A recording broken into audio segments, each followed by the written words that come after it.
Salmo 52. Tem jeito de colocar na transparência aí?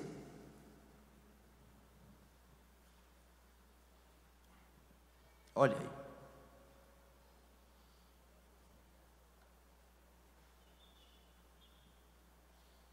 Glória a Deus.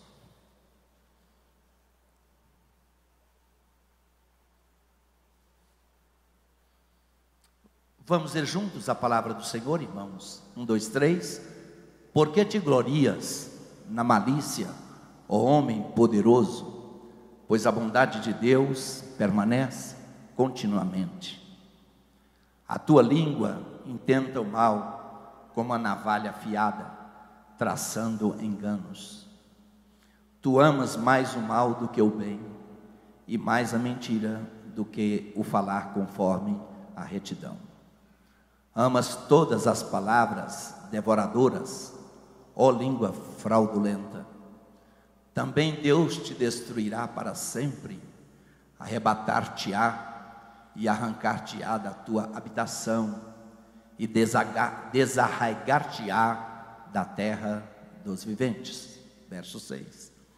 Os justos o verão e temerão, e se rirão dele, dizendo: eis aqui o homem que não pôs a Deus por sua fortaleza, antes confiou na abundância das suas riquezas e se fortaleceu na sua maldade.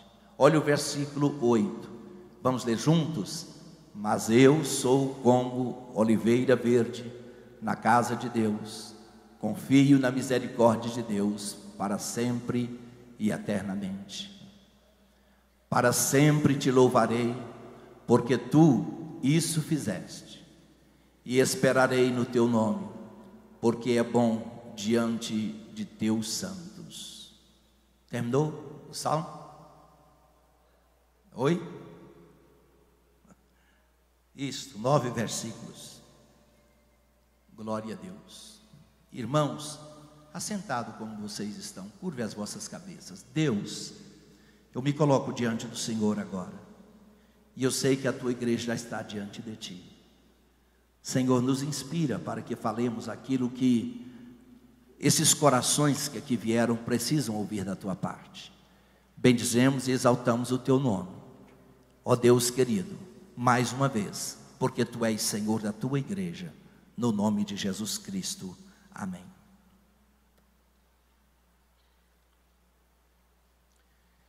Querida igreja, tivemos uma ceia domingo muito abençoada, muito alegre, um enorme número de pessoas aqui, graças a Deus por isso. Hoje nós estamos voltando aqui.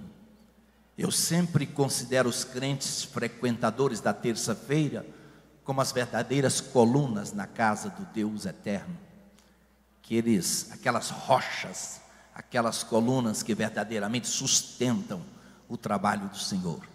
Louva a Deus por todos vocês que estão aqui hoje.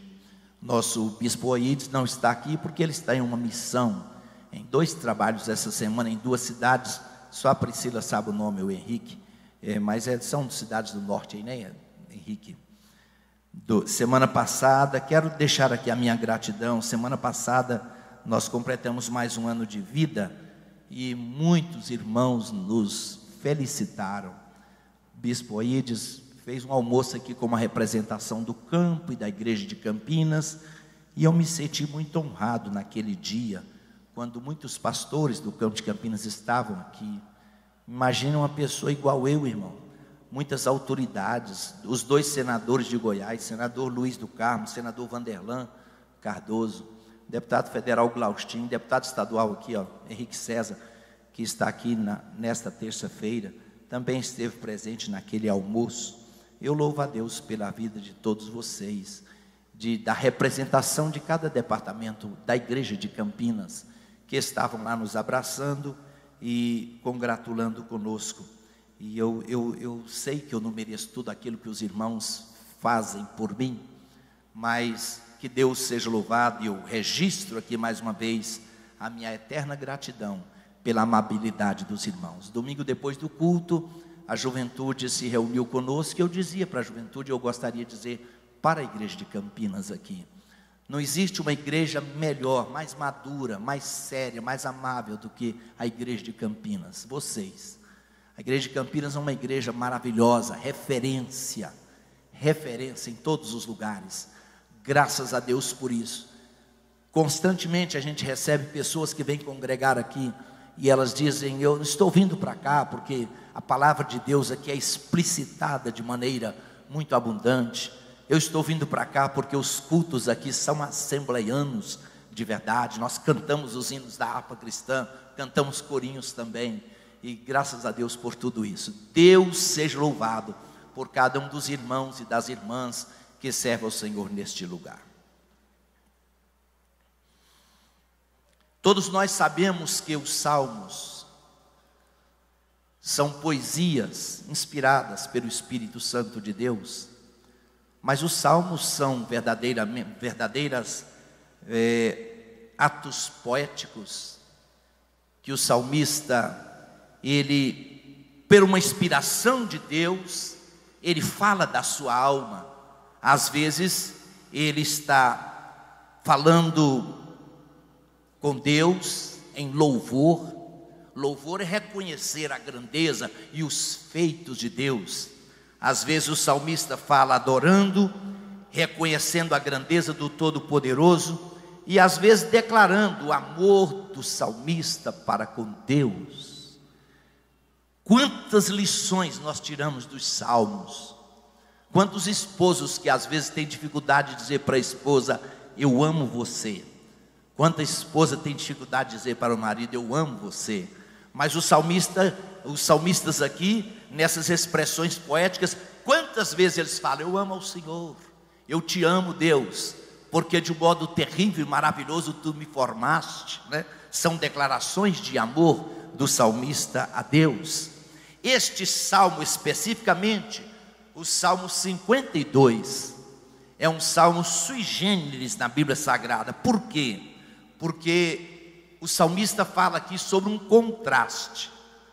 O contraste do homem que ama mais o mal do que o bem. O homem que ama mais a mentira, o engano, do que o falar a verdade. E interessante, talvez o único salmo, um dos únicos salmos, que o salmista, ele começa não falando com Deus, nem falando com a sua própria alma, mas ele começa falando com o ímpio aqui. Engraçado, né? Diferente esse salmo. O salmista começa trazendo características da pessoa ímpia. Do versículo 1 até o versículo 4, ele fala sobre a verdadeira característica do homem que não anda com Deus, que não caminha com Deus. No versículo 5,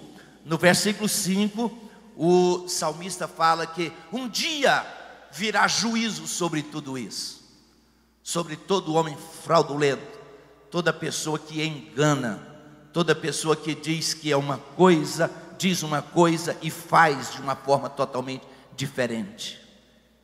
O salmista está dizendo no versículo 5 que um dia virá juízo sobre tudo isso.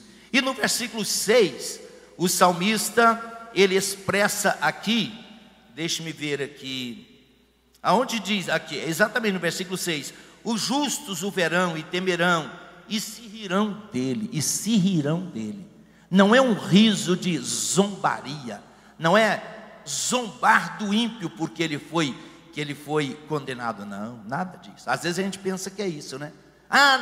Nós vamos estar aqui, com Deus e zombando das pessoas. Não, nada disso.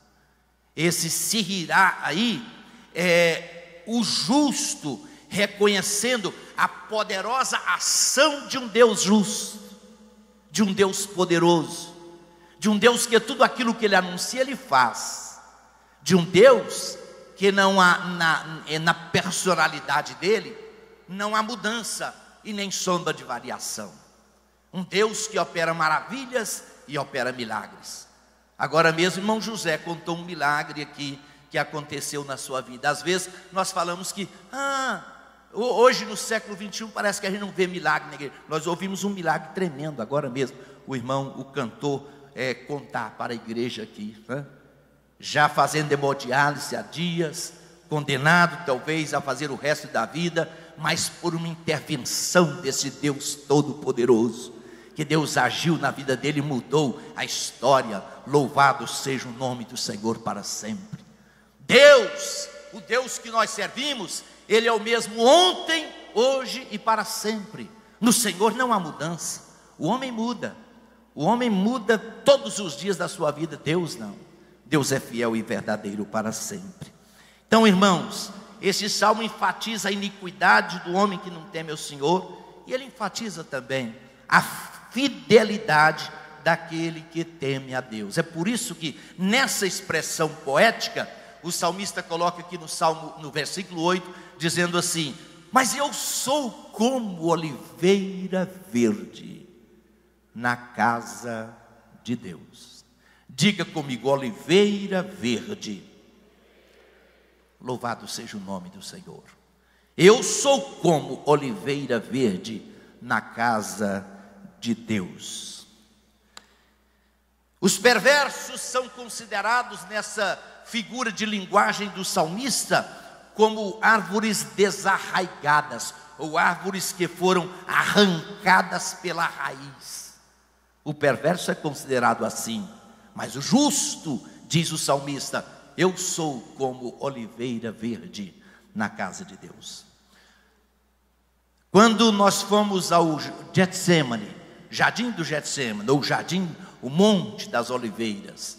O Monte das Oliveiras, ele é repleto, especialmente no sopé do Monte das Oliveiras, tem várias plantas dessas oliveiras. Algumas delas, eles dizem que há mais de 1000 anos de existência, e aquelas oliveiras estão ali. Coisa boa é a gente chegar lá no Jardim das Oliveiras, lá onde Jesus orou com os discípulos, e ao chegarmos ali, nós espalhamos a caravana, e cada um dos irmãos, cada um ficou debaixo de um pé de uma oliveira, para falar com Deus. Só a pessoa ali, às vezes só o casal, só a pessoa se separando ali. Nós nos espalhamos ali no Jardim da Oliveira, porque ali é lugar de oração, é lugar de busca, é lugar de intercessão.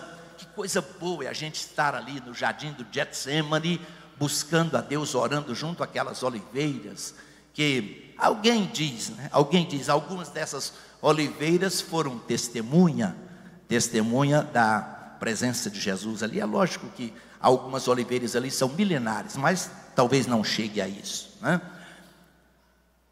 O salmista, nesta figura de linguagem, quando ele descreve o ímpio, quando ele descreve o juízo de Deus, quando ele descreve que os justos haverão de olhar os atos de Deus e sorrir, ou jubilar e se alegrar pelos atos do Deus Todo-Poderoso, ele expressa aqui no versículo 8: mas eu sou como oliveira verde dentro da casa de Deus. A oliveira, irmãos, todos vocês sabem que ela produz azeitona, e das azeitonas faz-se óleo de oliva. Diz os historiadores que uma boa oliveira, ela produz até 60 litros de azeite de oliva, até 60 litros de azeite.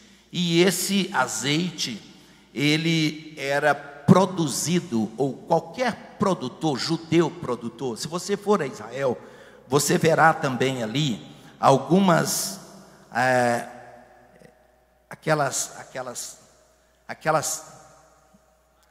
como é que, não é só a talha, é o que fabrica, aquelas rodas que fabricam a oliva, o óleo de oliva, tipo no moinho, olha isso, o termo é esse, obrigado, pastor. Tipo do moinho que fabrica o azeite de oliva.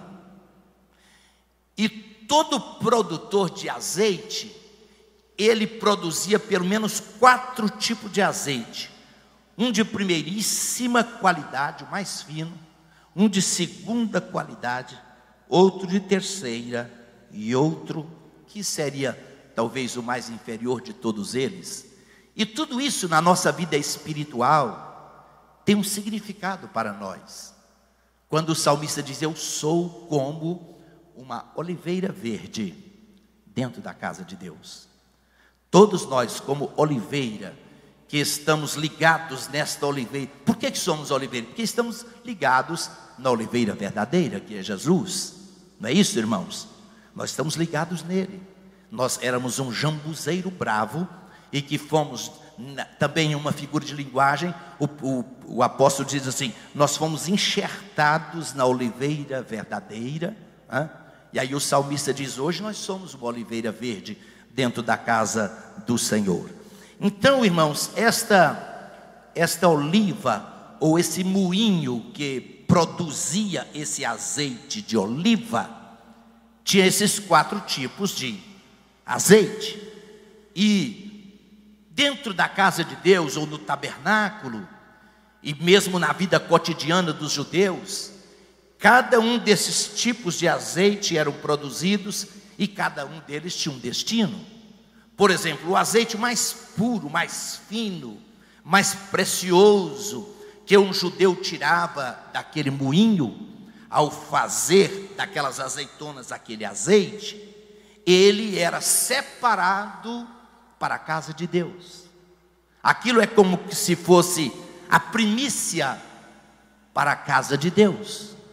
Nós encontramos isso lá em Êxodo capítulo 15, capítulo 30, versos 20 e 25. Quer ver? Leiam lá, por favor, quem puder. Êxodo capítulo 30, Êxodo 30, 25 e 26.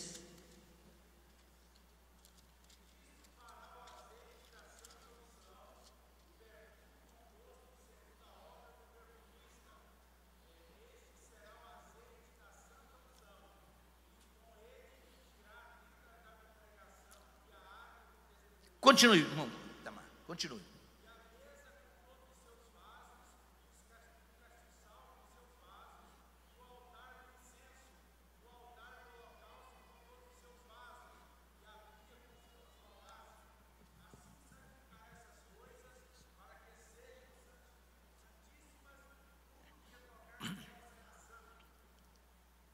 Esse primeiro azeite de oliva, que é o mais puro, a primícia da produção do judeu, ele trazia para a casa de Deus. E esse azeite era separado para adoração. Por quê? Porque ele servia para ungir todos os utensílios da casa de Deus. Ele ungia utensílios e ungia pessoas.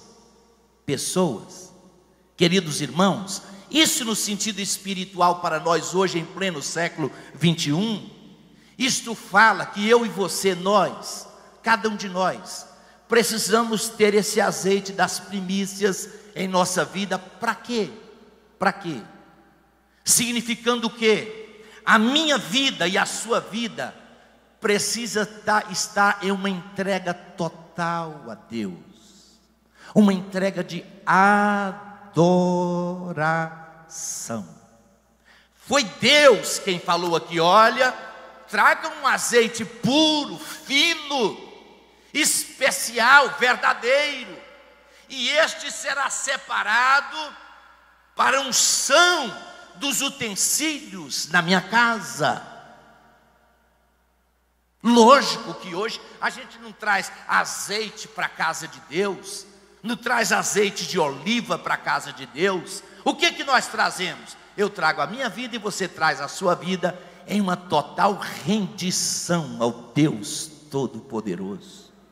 Mas não somente aqui dentro da casa de Deus, no dia a dia, né? Lá no cotidiano da nossa vida, nos nossos negócios, no trivial da vida, constantemente, a nossa vida é uma rendição ao Senhor, ao Deus Todo-Poderoso. É bom demais um crente, irmãos, um crente que ele tem esse azeite puro e fino na sua vida. As pessoas conhecem, só da forma de você chegar, da forma de você cumprimentar as pessoas. Quando você começa a conversar com a pessoa percebe que existe uma coisa diferente na sua vida. O que é isso? É isto aqui que Deus falou no capítulo 30 de Êxodo. Olha, traga alguma coisa bem pura para a minha casa, para que essa seja separada. Sabe o que é isso, irmãos? Isso é a consagração do cristão. Isso é a nossa vida consagrada a Deus. Glória a Deus. Há um hino que nós cantamos na harpa cristã que diz: minha vida seja assim, consagrada a Ti, Jesus. Tudo que somos, tudo que temos, todos os nossos dotes, talentos, tempo, todo o nosso dinheiro, tudo aquilo que nós temos e somos, é dedicado único e exclusivamente a Deus. A Deus. Levante a sua mão e entregue a sua vida mais uma vez ao Senhor, em rendição eterna a Ele. Glória a Deus, glória a Deus, glória a Deus. Havia um segundo tipo de azeite que um produtor desse azeite produzia. Esse segundo azeite, ele servia para alimentação. Cozinhar os alimentos, ou cozer os alimentos. Nós chegamos uma vez lá na Espanha, em Barcelona, e a irmã que nós ficamos hospedados na casa dela, ela cozinhava toda a comida com azeite de oliva. E minha esposa e eu, nós perguntamos a ela: por que isso? Não, pastor, aqui na Espanha, azeite de oliva é muito barato, e nós fazemos toda a comida com azeite de oliva. E depois nós conferimos isso num supermercado lá, 5 litros ou 10 litros de azeite, naqueles galões grandes, tudo a preço igual ao óleo de soja que nós compramos aqui no Brasil. Lá no Antigo Oriente, do mesmo jeito. Havia um tipo de azeite que era para alimentação, ou para que os judeus, eles cozinharam os alimentos naquele azeite. E isso no sentido espiritual fala de quê? Isso no sentido espiritual fala que a igreja, o povo de Deus, nós temos pão espiritual para dar para as pessoas que estão à nossa volta. Nós temos pão de Deus conosco. Pão de Deus.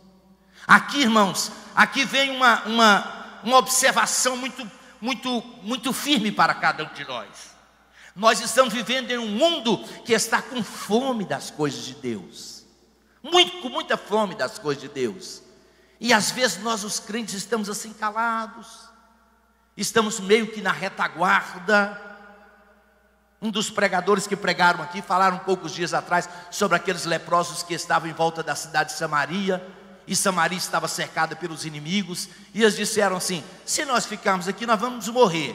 Mas se nós formos lá no inimigo, quem sabe eles nos dão comida. E diz o texto sagrado que eles foram a caminho do exército que perseguia Israel, ou perseguia Samaria. E quando eles foram, os pés daqueles 4 leprosos na areia, Deus fez com que amplificasse, e os inimigos fugiram. E eles chegaram lá e acharam alimento em abundância. Foi naquele dia que eles disseram: hoje é dia de boas novas, e nós estamos calados. Hoje é dia de boas novas. Irmãos, a igreja do Deus vivo, nós os crentes, nós temos uma mensagem tão preciosa e tão poderosa em nossa boca, e às vezes nós nos calamos. De repente Deus coloca a mim e a você dentro do elevador, e a pessoa que está ao nosso lado, ela precisa de um pão espiritual, e você tem esse azeite para dar para esta pessoa, e às vezes nós nos calamos. Hoje é dia de boas novas. Hoje é dia de boas novas. De repente, queridos irmãos, quando nós aceitamos a fé há 30, 40 anos atrás, a gente tinha aquele prazer em falar para as pessoas: Jesus Cristo salva a sua vida, Jesus Cristo transforma a sua vida, o poder do Evangelho muda o seu caráter, muda a sua vida. Hoje nós nos calamos, parece que a igreja está meio que na retaguarda. E eu quero pedir ao Espírito Santo de Deus que Ele venha nos despertar nesta noite. O profeta Amós, ele diz assim: chegará tempo. Eu até anotei aqui: vem dias, diz o Senhor dos Exércitos, que enviarei fome sobre a terra, não fome de pão, nem sede de água, mas fome e sede de ouvir a palavra de Deus. Esse tempo chegou, irmãos. Esse tempo chegou. O mundo está com fome. O mundo está com fome. Um dia Jesus Cristo estava com uma multidão reunida em volta de si, e os discípulos chegaram para Jesus e disseram: Senhor, esse povo está com fome, e despede esse povo para que eles vão até as cidades comprar comida. Jesus olhou para os discípulos e disse: dá-lhes vós mesmos de comer. Você tem uma mensagem na sua boca, eu tenho uma mensagem na minha boca. Deus tem alimento na nossa boca. Se o mundo sem Deus, se o mundo sem Jesus aí fora, eles precisam ouvir alguma coisa, eles precisam ouvir da boca da igreja do Deus vivo aqui na terra, irmãos. Só da boca do povo de Deus. Quando a gente vem a um culto, como acontece aqui e em várias congregações onde a gente visita, a gente vê quando faz o apelo e que as pessoas vêm em pranto, quebrantadas, aceitando a Cristo como Salvador e Senhor das suas vidas. A gente pensa com a gente mesmo: vale a pena pregar o Evangelho? Vale a pena pregar o Evangelho? Então, irmãos, esse era o azeite que a destinação dele era para alimentar as pessoas. É lógico que no sentido físico, mas trazendo para o sentido espiritual, fala sobre o pão de Deus. O pão de Deus que está na boca dos crentes. Está aqui o irmão Aneir. O Aneir faz um trabalho bonito nos hospitais, levando pão para todas as pessoas que ele visita constantemente. Não é pão físico, pão feito na padaria, é esse pão aqui, é o pão de Deus, pregando para as pessoas e dizendo que Jesus Cristo salva, Jesus Cristo liberta. Espírito Santo, desperta-nos nessa noite, Espírito Santo, para distribuirmos pão espiritual para quem está com fome fora, água da vida para quem está com sede. Quantas pessoas sedentas, talvez ao nosso lado, precisando de ouvir uma palavra. Glória a Deus. Concordam comigo, irmãos? Havia um outro tipo de azeite que um judeu colhia daquele moinho que ele estava fabricando, e esse azeite servia para iluminação. Lá em Êxodo capítulo 27, verso 20. Veja aí para nós, Êxodo 27 e verso 20.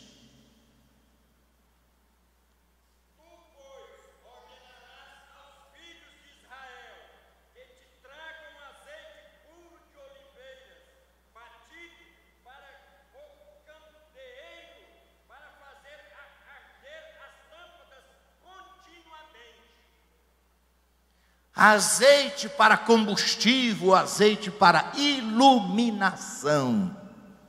Glória a Deus. Jesus um dia ele diz assim: eu sou a luz do mundo.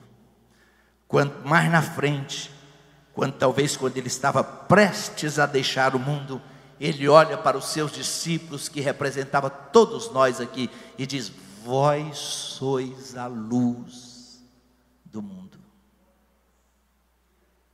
Vós sois a luz do mundo. O mundo está escuro. O mundo está escuro. O mundo está nas trevas das drogas. O mundo está vivendo nas trevas da imoralidade, da pornografia. As coisas que o mundo faz, diz o texto sagrado, que até dizer é torpe. A gente não pode dizer aquilo que o mundo pratica. O mundo está em uma grande escuridão. Mas há uma tocha de luz na vida de todos os crentes. Há uma tocha de luz. Aonde chega um crente, chega a luz de Deus. Mais uma vez, irmãos, a palavra de Jesus Cristo serve para todos nós aqui hoje. Vós sois a luz do mundo. Aonde você chega, é como se um farol chegasse iluminando e dissipando todas as trevas que porventura esteja à nossa frente.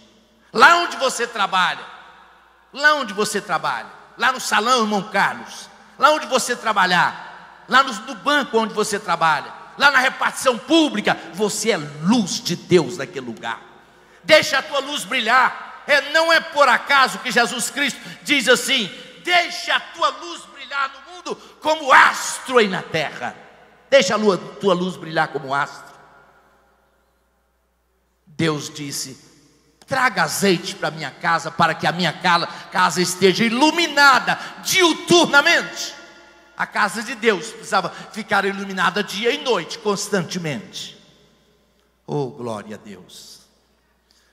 Faz com que, ó Deus querido, esta igreja brilhe como astro nesse mundo escuro, nesse mundo tenebroso, onde a mentira prevalece, onde a corrupção está graçada em quase todos os meios da sociedade. Mas há uma luz de Deus. Onde tiver um crente, onde tiver uma crente, você é a luz de Deus brilhando ali dentro. Graças a Deus, bendito seja o nome de Jesus Cristo. Jesus Cristo, ele chegou a dizer assim: enquanto estou no mundo, eu sou a luz do mundo. Interessante, né? Como se, em outras palavras, Jesus estivesse dizendo: um dia eu vou ser recolhido aqui deste mundo, e essa luz que eu tenho vai estar reverberada em vocês que vão brilhar aqui em meu nome. Ô igreja, vamos dizer para as pessoas: Jesus Cristo salva você, Jesus Cristo tem um plano na sua vida, Jesus Cristo transforma a sua vida. Vamos falar isso, querida igreja. Louvado seja o nome de Jesus Cristo. Mas um último tipo de azeite que o judeu produzia, parece ser o mais inferior. Desse azeite eles faziam sabão. Diga comigo: sabão. E sabão serve para quê? Para limpar. No sentido espiritual, isto fala que a palavra de Deus, quando ela é lida e quando ela é proferida, ela limpa toda a sujeira que porventura esteja dentro do coração do crente. Um dia Jesus olhou para os seus discípulos e disse assim: vós já estáis limpos pela palavra que eu vos tenho falado. Glória a Deus. A palavra de Deus, irmãos, quando ela é ministrada, quando é explicitada diante do povo, ela limpa. Ela limpa. Não é por acaso que o salmista, ele orou a Deus e disse: Deus, cria em mim um coração puro, renova em mim um espírito reto.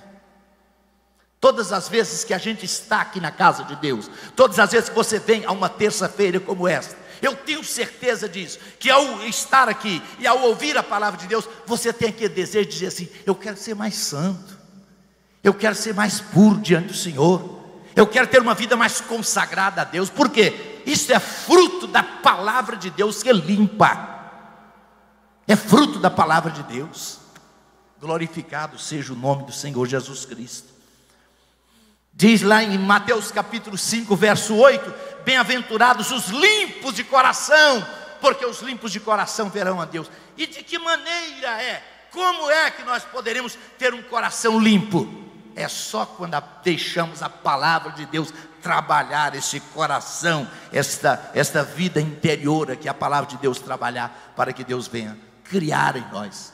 Exatamente por isso que o salmista diz: cria Deus, cria em mim um coração limpo, um coração puro, sem malícias, sem segundas intenções. Louvado seja o nome do Senhor Jesus. Essa pureza, eu termino dizendo que é através das nossas atitudes, da nossa conduta, do nosso testemunho, dos nossos relacionamentos. O homem, ele vê as ações do ser humano. Deus, o Deus que nós servimos, ele contempla as intenções, o porquê que nós estamos fazendo isso. Bendito seja Deus para sempre. Eu estou preparando, qualquer dia desses eu quero falar com os irmãos aqui, quando eu ganhar uma oportunidade, quero falar com os irmãos sobre o tribunal de Cristo. O tribunal de Cristo é uma das coisas tremendas. O que será julgado no tribunal de Cristo? Quando Paulo diz: porque todos nós haveremos de comparecer ante o tribunal de Cristo, para recebermos por aquilo que tivermos feito no corpo, ou bem ou mal. Como é que é esse negócio? Qualquer terça-feira dessa eu quero falar nesse assunto. Mas o salmista aqui, irmãos, ele falou sobre as características do homem ímpio. Ele falou que sobre a impiedade, sem dúvida alguma, virá o juízo de Deus. E os crentes haverão de ver, não zombar do ímpio, mas haverão de ver os feitos do Senhor e glorificar a Deus e se alegrar nele. Mas em última instância aqui, o salmista diz: mas eu sou como oliveira verde dentro da casa de Deus. Queira estar em pé nesta noite em nome de Jesus Cristo. Glória a Deus. Quem dá conta de cantar comigo assim? Era uma oliveira de um ramo quebrado, e um jambuzeiro ali foi enxertado. Esta oliveira é o meu Jesus, fui nele enxertado, hoje tenho luz. Cante comigo. Oliveira verdadeira, Jesus Cristo é, nele fui enxertado, através da fé posso eu dar fruto, enxertado assim. Cristo é oliveira, não mais vivo eu, mas Cristo vive em mim. Jambuzeiro bravo não dá fruto bom, assim era eu no meu coração.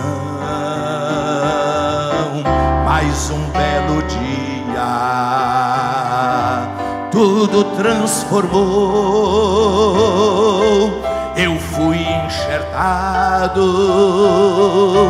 no meu Salvador. Cante comigo agora, vamos. Oliveira verdadeira, Jesus Cristo é, nele fui enxertado, através da fé posso eu dar fruto, enxertado assim. Cristo é oliveira, não mais vivo eu, mas Cristo vive em mim.